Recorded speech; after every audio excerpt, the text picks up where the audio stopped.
History is a paradox in many ways. It is a pursuit of the truth, yet also a pursuit of stories. It is the endless search for what actually happened, yet also the search for the best narrative. It is the last word in academia, yet the first in popular media.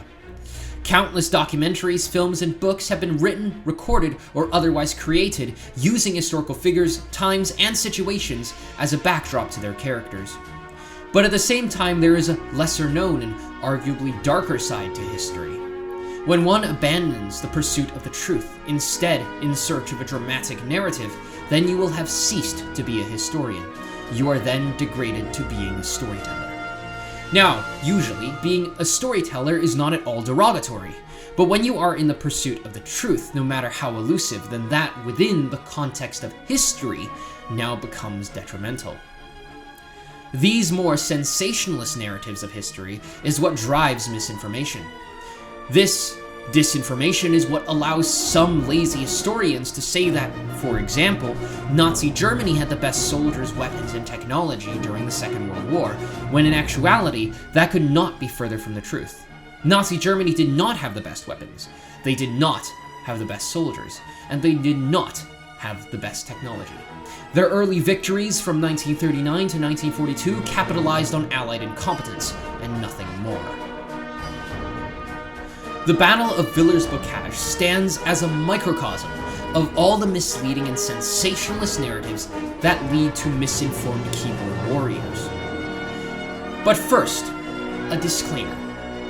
There are some people who may be basement dwellers or maybe slightly evolved Neanderthals, known as the species of the Veribou. Now, the Veribou is a most interesting and devastating species. They have often a strange and unhealthy obsession with one thing, that being the German Wehrmacht of World War II. They cosplay as them, pretend to be them, and will definitely do unspeakable adult things with their crusty programmer socks while thinking about them. A Veribou may even tell you, if he can stand the amount of Cheeto dust in their breath, that no, he is not a Nazi, merely he has fallen in love with the aesthetic. But let me make something clear, he is not a historian. He is, at best, an ill-informed, common, useful idiot, and at worst, he is a closeted neo-Nazi. Either way, he is not in any way important, and it is better to ignore these people. Unfortunately, they will inevitably find this video, and they will inevitably plug their hateful vitriol in the comments, in which you and me, as amateur historians, can gladly ignore and focus on the more important pieces. Of all historical battles, like Stalingrad, Arracourt, the Second El Alamein, Kursk, the Somme, and of course D-Day, there is but one battle that stands as perhaps the single most overanalyzed ever. That being the infamous Villers-Bocage, and by extension, its one lucky tank commander, that one bastard, Michael Wittman. The first thing to understanding Villers-Bocage is the chaos that unfortunately surrounds it. Unfortunately, even the timeline of the events of the battle are entirely unclear. For example, this image, constantly associated to be Wittman's destroyed Tiger tank, actually isn't. And even the timeline of such events is in fact unclear. When it started, when it ended, or even where it started and where it ended are also unclear. Thusly, instead of trying to wade fourth point of contact first into this cesspool of misinformation, I will assume this person's timeline of events is in fact correct and work forwards from there. This person in question is Daniel Taylor. He is the curator of the Kent and Sharpshooter Yeomanry Museum, basically the unit that actually fought at the Battle of Villers-Bocage, making him easily one of the most qualified people to listen to. It is also easier to move down this timeline and focus on dispelling two myths along the way. So that's what I'm going to be doing here. Now, with this very long intro out of the way, let's actually dive into the analysis of the battle itself. Place yourself in the French village of Villers-Bocage on June 13th, 1944. Operation Overlord, or D-Day as it was known, had come to pass. And while the landings were very difficult, the Allied forces were able to establish a beachhead and were now pouring into France and advancing across the countryside. Now, obviously, Nazi Germany found this a little bit disagreeable, and scrambled to get their own forces to cut them off. Now here my American friends may be tempted to say that they did most of the work, since they pushed the furthest inland. And to that I say, well, the British, Canadian, and no small amount of the French forces were also there. The problem was, all the elite panzer divisions were directly aimed towards them, so their quote-unquote lack of territorial gains is more because of the vicious country-based fighting, and not because of a deficit in crew training or skill. I will say here I am a Canadian, so I'm probably a little bit biased. Anyways, once upon a time there was this little tank company, and the sun shone down on the absolutely beautiful Panzerkampfwagen 6 Tiger H1, being commanded by the commander god himself, Michael Wittman. And then the British arrived with their claptrap death traps and backwards monarchist imperialist systems and declared that they would bomb the orphanage in Berlin and Dresden. Wittman was not going to take this lying down, the Superman he is, so he flew from his chair and single-handedly destroyed 20 tanks in such a way that would go down as the greatest tank battle in the world, nay, the universe! Oh wait, that's what the Wereboos think happened. This is not actually how it happened. Thusly, the earlier analysis is entirely not true. So let us move on into dispelling two of the greatest myths that unfortunately surround Villers-Bocage. The first myth that I want to dispel is that Michael Wittman is not the greatest tank commander alive, he is the luckiest. And while many Wereboos love to harp on about how great of a tank commander he was, he is not the greatest tank commander ever. Like I said, he is the luckiest tank commander ever. So, in the morning of Villers-Bocage, June 13th, 1944, Wittman is advancing towards Villers-Bocage with his unit, though it is notable that he is not really supported by his unit, the 6th Panzer Division. So when Wittman comes crashing through the hedge, he immediately does what tank commanders do. He spots an Allied convoy, and he starts blasting. Now, most of the vehicles there are soft-skin vehicles, stuff like the American M3 half-track, one of which is a medical half-track with a clear red cross displayed on the hood. Wittman immediately fills this full of bullet holes. Ah yes, the myth of the German gentleman commander. This guy just committed a blatant war crime. But of course, the Wereboos can explain this away as misinformation, despite believing the misinformation themselves.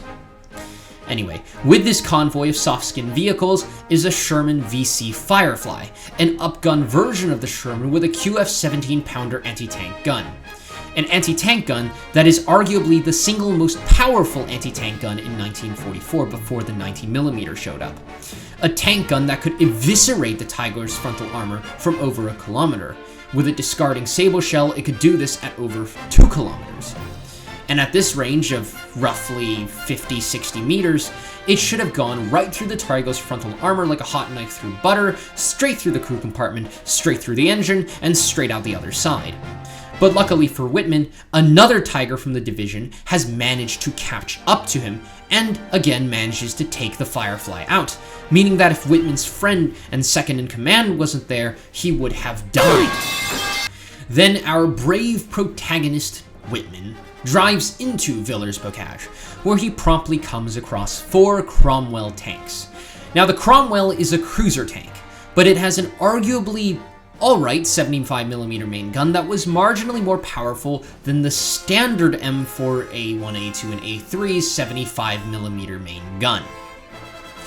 And again, at this range, the Cromwell's 75 should have absolutely penetrated the Tiger's frontal armor, because this engagement was at a very close range, meaning that the muzzle velocity is extremely important here. However, only 2 of the Cromwells are in fact engineering vehicles with extra radio sets. One of the Cromwells is currently unmanned, and the only Cromwell actually capable of firing did not have his gunner on board. So this Cromwell crew does the only smart course of action. They reverse into a garden. Wittman fails to spot him. He is able to take out the other 3 Cromwells though. So he gets through the village and continues on his way, proceeding to continue through said village. Now here he comes across another column of Shermans, one of which is an engineering vehicle with a dummy gun. The other is another Sherman Firefly. Now, for all measures, Wittman should have died here again. But again, he's rolling like he has weighted dice in D&D and rolled all nat 20s on all of his luck checks, and the Firefly's sights have been configured incorrectly, meaning that the Firefly's shot misses and goes into a building. Wittman's shot, however, also misses. Says a lot at this close range. The next shot comes from another Sherman, this time on his flank. Wittman notices and reverses hard. The third Sherman, yet another Firefly, manages to hit, though because of Wittman's desperate reversing, it does not penetrate. Rather, it simply leaves a large gash in the turret. Wittman then manages to take one of the Fireflies out and bravely drives away again. Upon continuing, the British have finally organized themselves into a slight resistance and have realized that they are now fighting tanks. So one of them is able to take Wittman out with a 6-pounder anti-tank gun in a doorway. We can see from this that there were many separate occasions where Michael Wittman should have died. He should have been taken out by not 2 but 3 separate Sherman Fireflies. The Cromwells, had they been crewed, should have killed him as well.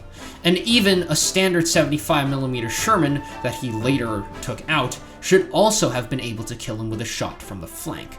But no, he only got this far because he was lucky.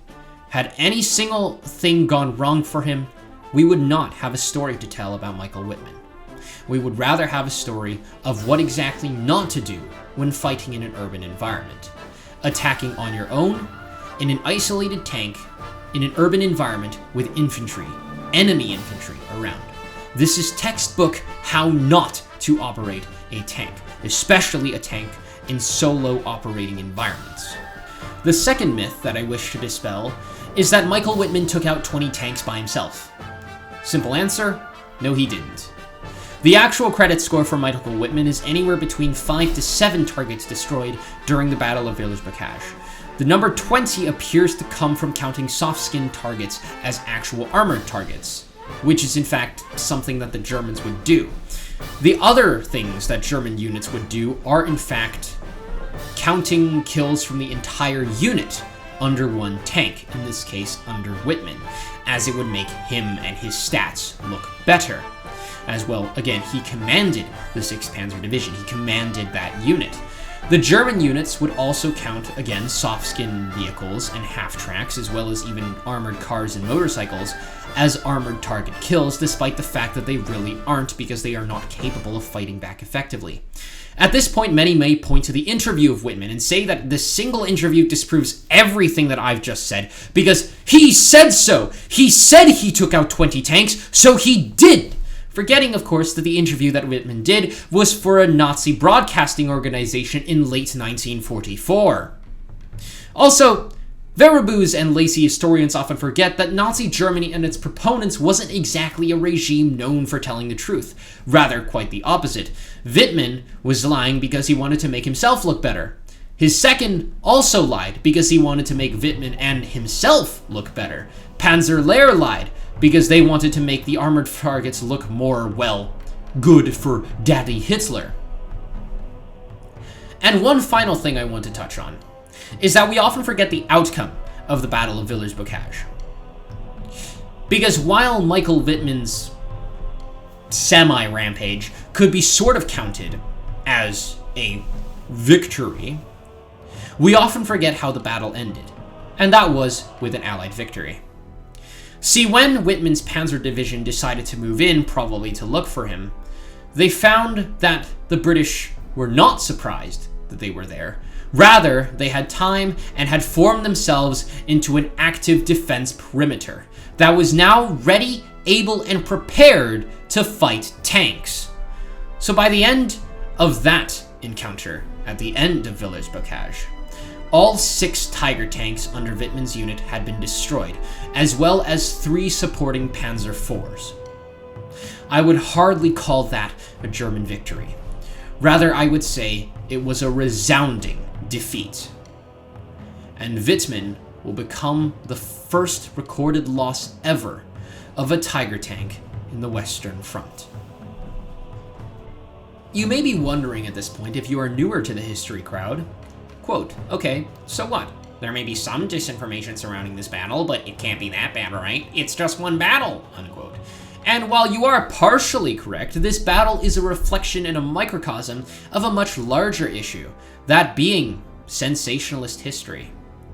When you take only the most dramatic, the most interesting, and not maybe even necessarily true stories to justify a narrative, in this case, German war machine is unstoppable, plucky allies, only won by sheer might of numbers, this is detrimental. This is a narrative born of propaganda, and in no way reflects what actually happened. Because history, at its heart, is still a pursuit of what actually happened. Because when we know what actually happened, we can learn from them.